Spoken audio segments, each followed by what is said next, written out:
Hey, what's going on? Coming at you from Chicago, Illinois. And so basically, I just want to make this quick video here. This article I found on thetrumpet.com. It's titled "The Total Solar Eclipse and Your Potential." And then just underneath the title, it's subtitled, "The recent total solar eclipse captured the imagination of millions of people. Learn about the creator who makes eclipses happen. Discover the glorious future of mankind as revealed by creation." So, with this video, I'm actually not going to go into the actual article itself. Instead, I'm going to use this article as a springboard to discuss what it is I'm going to be discussing in this video. So, the solar eclipse, it just passed on April 8th of this month, this year, and you couldn't miss it. I mean, it was just on social media, it was on the news. I'm sure there was online articles, co-workers, people talking about it. Some people even traveled, I'm assuming, lengthy distances to Niagara Falls, paying an excessive amount of money to stay at these hotels, these motels. I mean, it was just like this big event for them apparently in their lives. And I know for me personally, I thought that it was, kind of cool or whatever, but it wasn't to the point where I was going to stop everything to go witness this solar eclipse. With that being said, now that the eclipse is done and over with, I think that it's revealing. It's revealing to show the excessive amount of attention placed on this event when we have so many problems in this life. And to me, it just shows just how lost we are as a civilization, as a society. We keep trying to, especially if you're not a Christian, you keep these people keep trying to fill in this empty void with, I mean, it could be drugs, it could be, I don't know, maybe binge watching Netflix,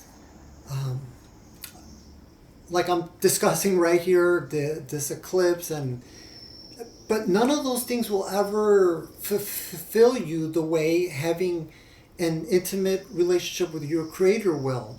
There is no substitute for not having that intimate relationship with your creator. There's just nothing in this life that can fill that void, replace that relationship.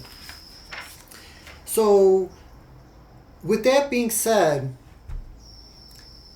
I know for me personally, it's kind of reminiscent of, as an example of two countries at war. And, obviously each country wants to gain an upper hand over the other. And one of the attack methods is one country wants to try to catch another country off guard when they go in for the attack. And I think Pearl Harbor is a good example of that. And another example is the animals in the wild, such as a lion. When he or she is planning an attack and goes in for the kill, typically what they do is they go after a more vulnerable target. They try to go after maybe a baby, an animal that they perceive to be more weaker. But there's times when a lion is desperate enough and hungry enough that it will go after a much larger sized opponent than itself. and it kind of like it's all or nothing for the lions. They're that desperate and they're that hungry that sometimes it ends up costing the lion its life, but that's just that's just how it is in the wild. And then finally we have the enemy of our soul, and that's exactly what he does. That he tries to go after, especially non-Christian, non-believers. He goes after the people that are distracted, people that don't believe, people that are trying to search for some sense of meaning in their lives. This is what he's a predator. He looks for that opportune time to go after his prey. So I just gave you those three examples of a predator going after its prey, and obviously the predator wants to catch the prey off guard, because that's how he wins over his opponent, his or her opponent. So with all that being said, I want to read a portion of an introduction from a book called The Devil in the Castle, written by Dan Burke. And in that book, in the introduction of that book, it says, "Have you ever considered that the devil is active in your prayer life? In the parish church where you attend Mass, in the lives and actions of people of goodwill all around you?" The saints remind us of a key aspect of living the spiritual life that we are not to forget, simply because we can't see it, and because we have been conditioned by the media and popular culture to think that the devil works visibly only in bad people or in extraordinary ways, as in the movies. And although demons are certainly capable of extravagant or extraordinary manifestations, their ordinary work flies under our radar because it just isn't that spectacular, though it is deadly.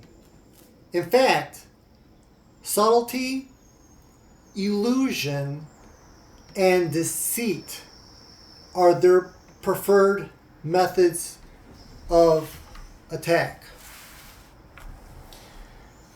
So, to try to conclude this video, whether you're a Christian, whether you're a non-Christian, you're going to be attacked, spiritually attacked in this life. And some people may make the argument, why bother pursuing a relationship with a creator that may or may not exist if I'm going to be attacked as a Christian? And the only thing I would say to that argument is that, yes, as a Christian you will be attacked, but at least you will have the spiritual armor that only our Creator can provide to us. And that spiritual armor will help us to withstand the attacks of the enemy of our soul and his demons. And if we continue to work on our prayer life and either reading the Bible or reading other Christian books, just having that, working on that foundation, working on that relationship with our Creator,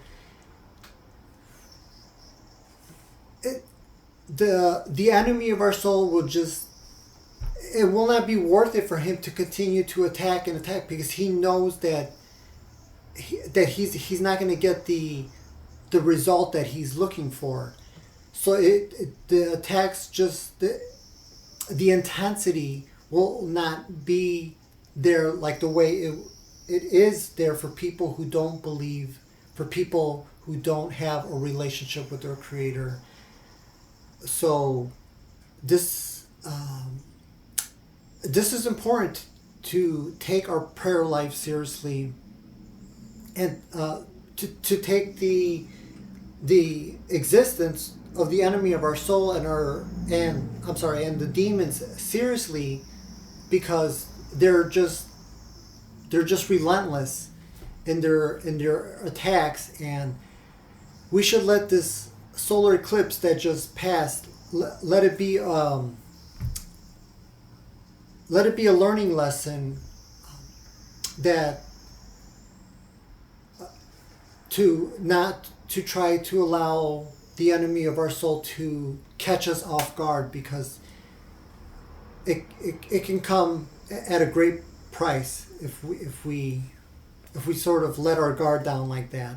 So that was today's video, and I hope to see you guys in the next one.